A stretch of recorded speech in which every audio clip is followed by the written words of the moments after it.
నమస్తే. నేను Kavitha. Welcome to iDream. ఎవరికైనా చెప్పుకోవాలంటే కొంచెం హెసిటేషన్, ఆ తర్వాత అవమానకరంగా భావించేటువంటి సమస్య మలబద్ధకం సమస్య. యాక్చువల్‌గా మలబద్ధకం అనేది ఎందుకొస్తుంది? హోమ్ రెమెడీస్ ఏమైనా చేసుకోవచ్చా? లేకుంటే శాశ్వత పరిష్కార మార్గాలుగా మందులేమైనా అవైలబుల్‌గా ఉన్నాయా? మనతో పాటుగా ఉన్నారు ప్రముఖ వైద్యులు, మెడికల్ కౌన్సిల్ ఆఫ్ ఇండియా మాజీ సభ్యులు డాక్టర్ సిఎల్ వెంకట్రావు గారు. Hello doctor. నమస్తే. నమస్తే. సో, మలబద్ధకం మనం ఏం తింటున్నామో, ఎంత తింటున్నామో అదంతా ఫ్రీగా, సాఫీగా సాగి వెళ్ళిపోతూ ఉండాలి. లేదు అంటే మలబద్ధకం. కొంతమందికి వారాల తరబడి అలాగే ఎదురు చూస్తుంటారు. అలా ఏళ్ల తరబడి ఇలాంటి ప్రాబ్లమ్‌తో ఉన్నవాళ్ళు నంబర్ పెరుగుతోంది. ఎందుకని ఇలాంటి సమస్యొస్తుంది డాక్టర్? ఈ మలబద్ధకం ఎవరిని వదిలిపెట్టదు. పిల్లల్ని, మధ్య వయసు వాళ్ళని, యువకుల్ని, వృద్ధులను, ఆడవారిని, మగవారిని ఎవ్వరిని వదిలిపెట్టదు. ఈ మలబద్ధకం వస్తే అసలు అనారోగ్యంగా ఉంటారు. ప్రతిరోజు నిద్ర లేవగానే మొత్తం పేగులన్నీ ఖాళీ అయిపోతే చక్కగా ఫ్రీగా సుఖ విరోచనం జరిగితే ఫ్రెష్గా ఆరోగ్యంగా ఉన్నట్టు ఫీల్ అవుతారు. అది మన దేశం అలవాటు. అదే పాశ్చాత్య దేశాల్లో వాళ్ళు పీచు తక్కువ తింటారు, శాకాహారం తినరు, మాంసాహారం తింటారు. వాళ్ళు 2 రోజులకోసారి 3 రోజులకోసారి అవుతుంది. ఎందుకంటే మనము పీచు అధికంగా ఉంటే ఆహారం తింటే మలం ఏర్పడుతుంది. ఈ ఎంతసేపు మాంసం ముక్కలు, వాళ్ళు అన్నం తినరు, గోధుమ రొట్టెలు తినరు, ఉట్టి మాంసమే తింటుంటారు. వాళ్ళకి 2, 3 రోజులకోసారి అయినా కూడా అమెరికా, పాశ్చాత్య దేశాల్లో వాళ్ళకు ఓకే. కొంతమంది పొద్దున్నే నేను టీ కానీ కాఫీ కానీ తాగితే కానీ మలం రాదంటారు. తాగు పర్వాలేదులే.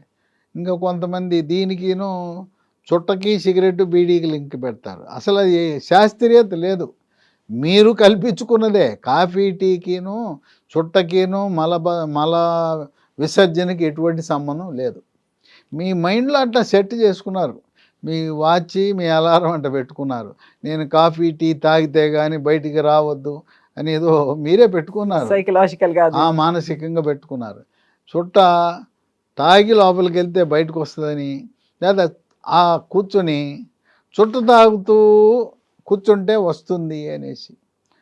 అలాగే కొంతమంది ఓ చెడ్డ అలవాటు, ఏదైనా ఉంటే బయట చేయాలి కానీ టాయిలెట్లోకి పేపర్ పట్టుకెళ్ళద్దు, పుస్తకం పట్టుకెళ్ళద్దు, సెల్ ఫోన్ అసలే పట్టుకెళ్ళద్దు. ఎందుకంటే అవతల నువ్వు టాయిలెట్లో కూర్చున్నావని తెలవదు. వాడు మాట్లాడుతూ ఉంటారు. వాళ్ళు సెల్ ఫోన్ మొదలెడితే అరగంట గంట తర్వాత ఈ న్యూస్ పేపర్ చదవటానికి అదే దొరికిద్దా? బయట చదువుకోవచ్చు కదా. అక్కడ కూర్చొని ఆ వార్తాపత్రిక చదువుతుంటాడు. ఇక దాంట్లో నిమగ్నం అయిపోతాడు. ఎల్లగానే 5-10 నిమిషాలు, అసలు ఆ 10 నిమిషాలు కూడా అనవసరం, 5 నిమిషాల్లో పూర్తి చేసుకుని బయటకు వచ్చేయాలి. ఈ మలబద్ధకానికి రకరకాల కారణాలు ఉన్నాయి. రోజు నీళ్ళు ఎక్కువ తాగాలి. వేసవికాలంలో 3 లీటర్లు, శీతాకాలం వర్షాకాలంలో 2.5 లీటర్లు నీళ్ళు తాగాలి. కొంతమంది పొద్దున్నే టిఫిన్ చేసేటప్పుడు తాగుతాడు, మధ్యాహ్నం భోజనం, మళ్ళీ రాత్రి భోజనం అప్పటిదప్పుడు మధ్యలో నీళ్ళే తాగడు. టేబుల్ మీద ఒక బాటిల్ పెట్టుకొని గంటకి నీళ్ళు తాగండి. మలబద్ధకం ఎందుకు ఉంటుంది? మళ్ళీ అయినా ఎందుకు చల్లటి నీళ్ళను ఫ్రిడ్జ్లో నీళ్ళు ఎందుకు తాగుతారు? గోరువెచ్చని నీళ్ళు తాగండి. మలబద్ధకం పోకపోతే అడగండి నన్ను. నీళ్లు తాగాలి. నీళ్లు సమృద్ధిగా తాగితే మలం బాగా బయటకు వచ్చేస్తుంది. ఇంకా కొంతమందికి కొద్దిగా లావుగుంటారు. వాళ్ళకి మెడ ముందు భాగాన సీతాకోక చిలుక ఆకారంలో థైరాయిడ్ గ్రంథి సరిగా పనిచేయదు. వాళ్ళకి తెలవదు. వాళ్ళు ఏమనుకుంటారు, మెడ చూసుకుంటారు. మెడ ముందు ఏమి థైరాయిడ్ ఉబ్బలేదు, గ్రంథి ఉబ్బలేదు, లావు అవ్వలేదని వాళ్ళకి తెలవదు. థైరాయిడ్ లోపం ఉన్నప్పుడు మెడ ముందు భాగాన థైరాయిడ్ గ్రంథి ఉబ్బనవసరం లేదు. కొద్దిమందికి లావు అవ్వచ్చు. రక్తంలో T3, T4, TSH అనే రక్త పరీక్ష చేయించి థైరాయిడ్ లోపమును గమనించి థైరాయిడ్ ట్యాబ్లెట్ వాడితే బరువు తగ్గుతారు. ఈ దీర్ఘకాలికంగా సంవత్సరాల తరబడి ఉన్న మలబద్ధకం కూడా పూర్తిగా పోతుంది.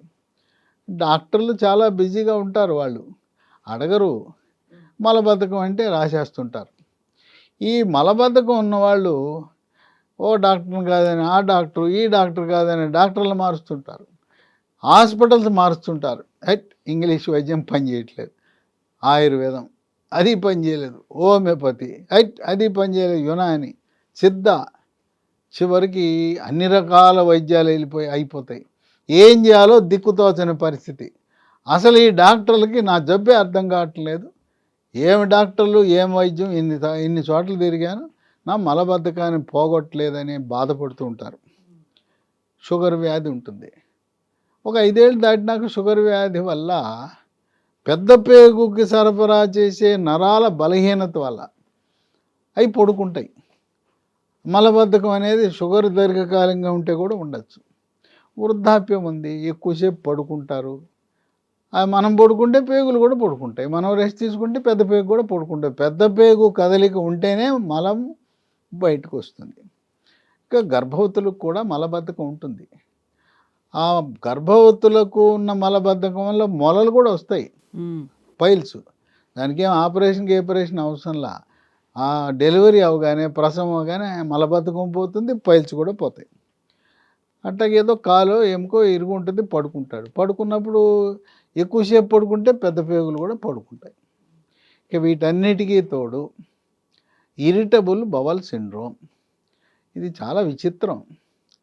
మానసిక ఒత్తిడి, కుంగుబాటు, టెన్షను, డిప్రెషను, భార్యాభర్తల మధ్య ఘర్షణ, లేదా మా అబ్బాయి చదవట్లేదు, మా అమ్మాయి చదవట్లేదు, అబ్బాయికి ర్యాంకు రాలేదు, అమ్మాయికి సీట్ రాలేదు, లేదా కోవిడ్లో అప్పుల పాలైపోయాను, అప్పులాడు వచ్చి రోజు బాధ పెడుతున్నాడు అని చెప్పి ఈ మానసిక సమస్యల వల్ల కూడా ఒకరోజు మలబద్ధకం, ఇంకో రోజు విరోచనం. వీళ్ళు రోజుకి 4-5 సార్లు టాయిలెట్లో కూర్చుంటారు. అక్కడికి వెళ్తే ఏమీ రాదు, కొంచెం జిగురు వస్తుంది, లేకపోతే కొంచెం రక్తపు జీరు వస్తుంది. ఇలా ఈ మలబద్ధకము దీర్ఘకాలికంగా ఉన్నప్పుడు ఎక్కడో 100కో 1,00,00,000కో ఒకరికి క్యాన్సర్ కూడా ఉండొచ్చు. అందుకని దీర్ఘకాలికంగా మలబద్ధకం ఉన్నప్పుడు లోపలకు ఒక పైపు ప్రవేశపెడతారు, ట్యూబ్ సన్నటిది. దాన్ని కొలనోస్కోపీ పరీక్ష అంటారు. ఆ కొలనోస్కోపీ పరీక్ష చేయించుకుంటే లోపల ఏమైనా పుండు ఉందా, క్యాన్సర్ ఉందా అనేది కూడా తెలుస్తుంది. ఇక ఈ మలబద్ధకం ఉన్నప్పుడు ఏమవుతుందంటే మోషన్ బయటికి రాక, మలం రాక చెడు వాయువు బయటికి విడుదలవుతూ ఉంటుంది.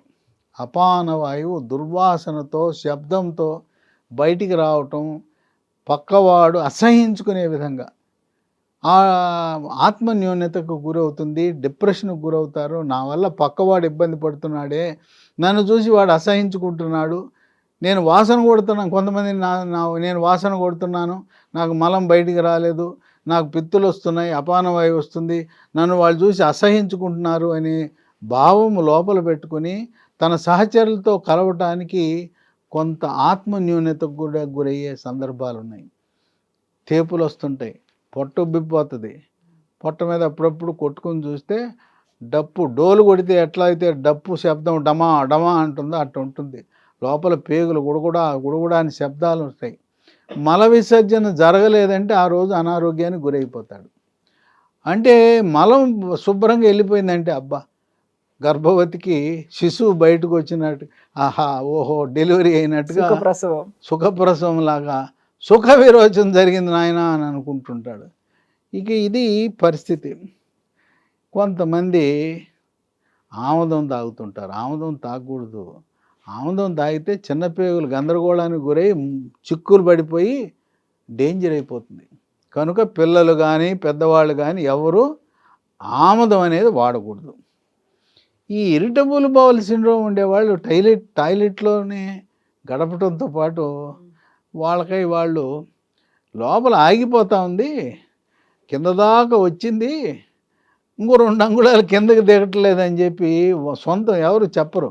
వీడికి ఒక ఐడియా వస్తుంది, ఏలు పెట్టడం మొదలెడతాడు. ఏలు పెట్టి అందుబాటులో ఉన్నదాన్ని తోడటం మొదలెడతారు, బయటికి లాగటం మొదలెడతారు. ఈ ఏలుతో మలం బయటికి తీయటం అనేది చేయకూడదు. ఆ ఏలు గోరెళ్ళి అక్కడ పేగులో ఉండే సున్నితమైన పొరకు తగిలి పుండు ఏర్పడి క్యాన్సర్ వస్తుంది. కనుక పొరపాటున ఎవరు కూడా ఏలు పెట్టద్దు.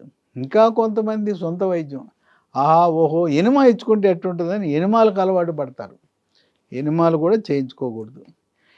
ఈ మలబద్ధకమే మలద్వారం చుట్టూ ఉండే సర్వరోగాలకు కారణం.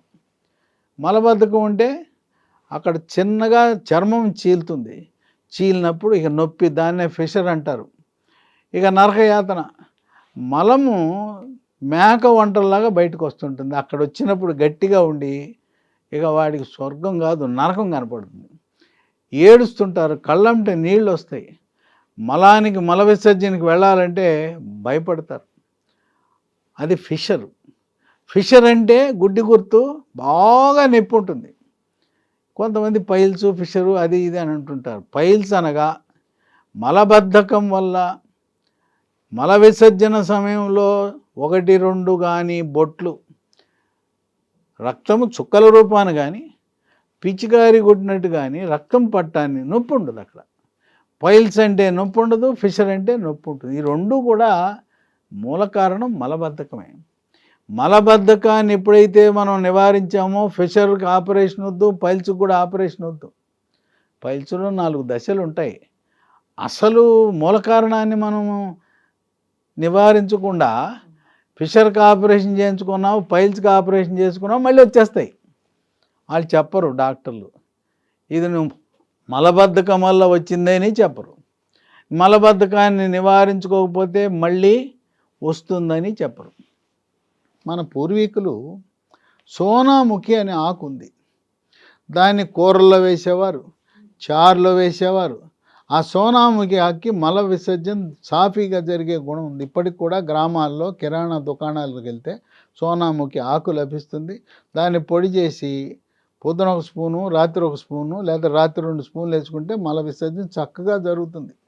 ఈ సోనాముఖి ఆకు పొడినే ఆయుర్వేద మందులు ఏదైతే మలము సాఫీగా అవటానికి, అట్లాగే ఇంగ్లీష్ వైద్యంలో కూడా వాడుతున్నారు. కానీ సోనాముఖి ఆకు కిరాణా దుకాణాలు కాకపోతే పట్టణాలు ఆయుర్వేద షాప్కి వెళ్ళండి, సోనాముఖి పొడి అమ్ముతారు. ఆ పొడిని నీళ్ళలో కలుపుకుంటే చక్కగా మల విసర్జన జరుగుతుంది. ఇక ఇటువంటి తరుణంలో లీ ఫార్మా అనే కంపెనీ వారు ఒక మందు తయారు చేశారు. అన్నీ మొక్కలే, వేర్లు, బెరడు, కాండము, ఆకులు, ఇటువంటి వాటితో డిజిలాక్స్ అని తయారు చేశారు. డిజి అంటే డైజెషన్, అరుగుదల బాగుంటుంది, లాక్స్ అంటే ఫ్రీగా మల విసర్జన జరుగుతుంది అని. దీంట్లో ఏముంటాయి, అన్నీ చూశారు కదా, బొమ్మలు ఉన్నాయి. 9 రకాల వృక్ష సంపద దీంట్లో ఉంటుంది. ఒక్కడి కూడా కెమికల్ లేదు. మనకు మార్కెట్లో ఉన్న అన్ని మందుల్లో ఓన్లీ రసాయనాలు, కెమికల్స్ ఉన్నాయి. వందలాది మల విసర్జన సాఫీగా జరగడానికి ఉన్న మందులన్నీ కూడా కెమికల్ మందులే. ఇదొకటి సహజ సిద్ధమైన ప్రకృతిలో లభించే మొక్కల నుంచి తయారు చేసిన మందు. 9 ఏమేమి ఉన్నాయి దీంట్లో?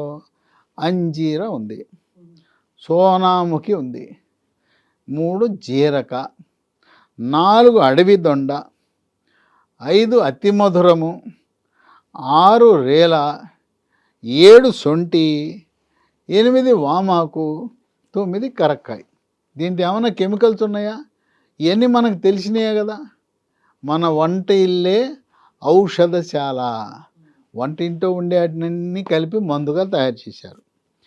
ఇది వాడితే మనం ఇల్లు, మన మార్బుల్, పాలరాయి, గ్రానైటు లేదా విట్రిఫైడ్ టైల్ని సర్ఫేస్ కడిగితే ఎట్లా శుభ్రంగా దగదగదగ శుభ్రం అయిపోద్దో, ఇది వాడితే పెద్ద పేగులు, చిన్న పేగులు మొత్తం శుభ్రంగా సాఫ్ అయిపోతాయి. కడిగి పారేస్తుంది అంతే. పైనుంచి కింద దాకా మొత్తం గొట్టాలను ఖాళీ చేయించేస్తుంది. ఇది పిల్లలు వాడచ్చు, పెద్దవాళ్ళు వాడచ్చు. పిల్లలు 12 సంవత్సరాల వరకు 1/2 స్పూను, 5 ml పొద్దున, రాత్రి, ఉదయం టిఫిన్ తర్వాత, రాత్రి భోజనం తర్వాత. పెద్దవాళ్ళు అయితే ఉదయం 1 స్పూను, రాత్రి 1 స్పూను. కొంతమంది ఫోన్ చేశారు నాకు, అయ్యా మీరు చెప్పిన మందు మీరు కడిగి పారేస్తుందని, మమ్మల్ని కడగట్లేదని. వాళ్ళకి చెప్పా, ఒకటి నీకు సరిపోదు, నీ శరీర తత్వం 2 వేసుకోని. 2 వేసుకున్నారు పొద్దున రాత్రి. మళ్ళీ ఫోను, సార్ మీరు చెప్పింది నిజమండి, మా పేగులన్నీ కడగబడ్డాయి, శుభ్రం, క్లీన్, హ్యాపీగా ఉన్నామన్నారు. అంటే కొంతమందికి 1 స్పూన్ సరిపోతుంది, కొంతమందికి ఉదయం 2, రాత్రి 2. తర్వాత 1 ఆర్డర్ పెడుతున్నారు. 1 ఆర్డర్ పెడితే 15 రోజులు అయిపోతుంది. మళ్ళీ ఆర్డర్ పెట్టి ఇంకోటి వచ్చే లోపల మధ్యలో గ్యాప్ వచ్చేస్తుంది. కనుక మీరు కొనేటప్పుడు 2 సీసాలు ఆర్డర్ పెట్టండి, 3 నెలలు వాడండి. మలబద్ధకానికి శాశ్వత పరిష్కారము డిజిలాక్స్. ఇది వాడిన వాళ్ళని అడిగితే వాళ్ళ ఆనందానికి అవధులు లేవు. ఇన్నాళ్ళు బాధపడ్డాం, ఇంతమంది డాక్టర్ల దగ్గరికి వెళ్ళాం, ఇన్ని హాస్పిటల్కి వెళ్ళాం, ఇంగ్లీష్ వైద్యం, హోమియోపతి, ఆయుర్వేదం, యునాని, సిద్ధ, న్యాచురోపతి అన్నీ అయిపోయినాయి. ఈ డిజిలాక్స్ వల్ల మాకు గొప్ప విముక్తి లభించింది ఆయన అని చెప్తా ఉన్నారు. గొప్ప విజయం. అంతే కదా మరి. అంటే మలబద్ధకం మీద విజయం సాధించారు వాళ్ళు. ఇది అక్కడ పడితే అక్కడ దొరకదు. ఇంకోటి ఏంటంటే ఇది బాగా పనిచేస్తుందని దీన్ని అనుకరించే విధంగా డిజిలాక్స్ అని పెట్టేస్తున్నారు, ఒక అక్షరం అటు ఇటు చేసి. అందుకని మీరు చూడవలసింది ఏంటంటే పైన ఎల్ఈ అని ఉంటుంది, లీ అని ఉంటుంది. లీ ఫార్మా వాళ్ళది లీ మీకు పంపుతారు. ఇది కింద ఉంటాయి ఈ అక్షరాలు కొంచెం గజిబిజి చేసి డిజిలాక్స్ అంటారు. అందువల్ల ఎల్ఈ ఉంటేనే పనిచేస్తుంది మీకు. డిజిలాక్స్ పేరిట అనుకరణలో మన వాళ్ళు సిద్ధాస్తులు భారతదేశంలో సుమారుగా నేను కూడా గూగుల్లో చూసి ఒక 6 డజన్ ఉన్నాయి. ఇదే పేరు మీద పెట్టేశాడు వాడు. ఇది బాగా పనిచేస్తుందని జనం అంతా దీన్ని కొంటున్నారని వేరే కంపెనీలు పెట్టారు. అందుకని ఆ చిన్న అక్షరాలు లీ అని ఉంది, అది ఉండేది చూసుకోండి. ఇది ఎక్కడ దొరుకుతుందంటే మన షాపులో దొరకదు. ఎందుకంటే మన షాపులో లాభం ఎక్కువ వచ్చే మందులే పెడతారు మన ఊళ్ళో. అందుకని దీన్ని తెప్పించుకోవాలంటే అమెజాన్లో ఆర్డర్ పెట్టండి. లేదు లీ ఫార్మా కంపెనీ వాళ్ళు lehealthdomain.com వెబ్సైట్ ఉంది, దాంట్లో పెట్టండి ఆర్డర్. లేదా ఆర్డర్ పెట్టడం ఆన్లైన్ మాకు తెలియదంటే ఒక 3 ఫోన్ నంబర్లు చెప్తాను, వాటికి ఫోన్ చేయండి, ఇంటికి కొరియర్లో వచ్చేస్తాయి. మొదటి ఫోను 91010748191001 07481. రెండవ నంబరు 8977030218. మూడవ నంబరు 9502897374. దీర్ఘకాలికంగా అపరిష్కృతంగా ఉన్న మలబద్ధకానికి శాశ్వత పరిష్కారం కోసం ఈ యొక్క డిజిలాక్స్ లీ అనే కంపెనీ వారిది, లీ ఫార్మ్ అనే కంపెనీ వారిది, ఇది వాడటం శ్రేష్టం, శ్రేయస్కరం, ఆరోగ్యకరం, ఆనందదాయకం.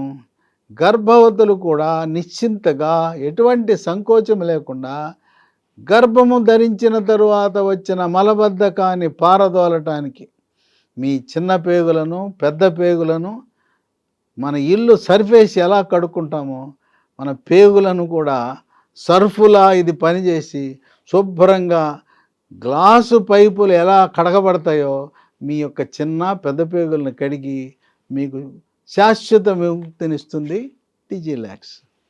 Yes doctor, thank you so much doctor. So Digilax కావాలి అనుకునే వాళ్ళు అమెజాన్లో ఆన్లైన్లో ఆర్డర్ పెట్టుకోవచ్చు, లేదంటే www.lehealthdomain.comలో కూడా ఆర్డర్ చేసుకోవచ్చు. అది కాకపోతే మూడో ఆప్షన్ కూడా ఉంది, స్క్రీన్ మీద స్క్రోల్ అవుతున్నటువంటి ఈ 3 నెంబర్లకి కాల్ చేయొచ్చు, డిజిలాక్స్ని మీరు కొనుగోలు చేయొచ్చు. And for more videos, Please subscribe to iDream. Please subscribe to iDream. Please subscribe iDream. And please subscribe to iDream. For more videos, subscribe to iDream. please like, share and subscribe to the channel. Congratulations, iDream. Subscribe to iDream. Subscribe to iDream. So subscribe to iDream Media. iDream team andarki huge congratulations. Please subscribe iDream Media. Please subscribe to iDream. Subscribe iDream. Please subscribe to iDream. iDream అంటే నా కళల ఛానల్ను subscribe చేసుకున్న నోరు తిరుగుతలేదు, మీరైతే గంట గుర్తు కొట్టండి. For more such videos, please subscribe to iDream. Subscribe to iDream. Please subscribe to iDream. Please subscribe iDream Media. Please do subscribe to iDream. Please subscribe to iDream Media. For best entertainment and information, please subscribe iDream. And don't forget to subscribe to iDream.